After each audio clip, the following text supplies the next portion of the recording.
of them people running around in the Bible that never existed, never had Bibles. Because really what the Bible truly is just God's experience or man's interpretation of his experience with his God. And stories and allegories. And those allegories and stories and things were stolen from who we are as a people. Right. That's our history book, right, so to speak. Right. Someone else kidnapped us, knocked us upside the head, put us to sleep, stole our birthright, and claiming that that's them. Right. So the story of which you know as Moses is really Mesis and an Egyptian tale. The story of Noah is really the poem of the tale of Gilgamesh and all of these things. Right. These all come from the motherland. But going back to what you were saying in that sense of who we are and who we define. So. Yeah. Now, this was part of it that got Nick and Professor Griff into some trouble of them discussing birthright and history with religion.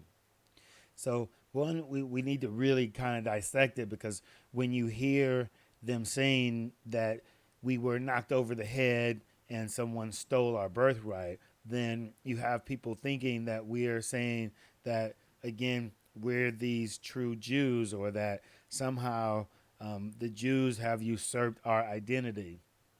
That, at least, is not my understanding from it, because he clearly is saying that all the people in the Bible who never existed never had Bibles. That means that they never existed. This exactly is what they were saying, where these were allegories from the cultures in Africa that were now taken later on and turned into actual history.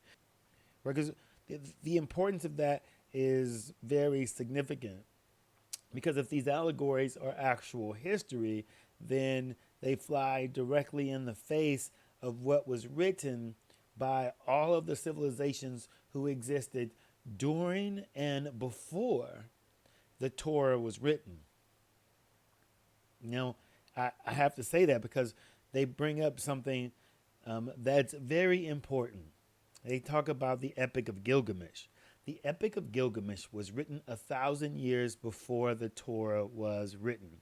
And I believe the Torah was written once the Jews were exiled in Babylon. And so they find this clay tablet written in cuneiform, right?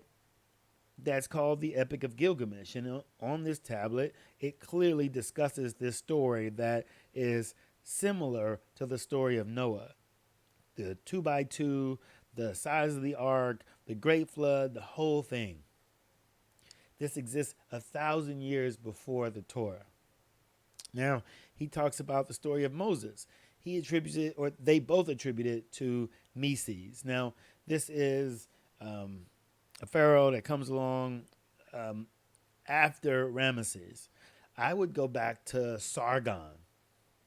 You can go back and find a king named Sargon who has a very similar story to that of Moses.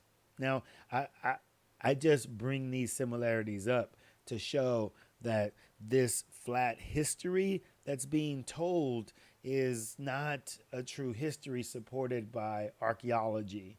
Now, I know it's supported by what a lot of people have assumed and what they've been told religiously, but those of us who come from a true scientific look sees that most religion is based on myth. It's based on allegory. It's not supposed to be literal history.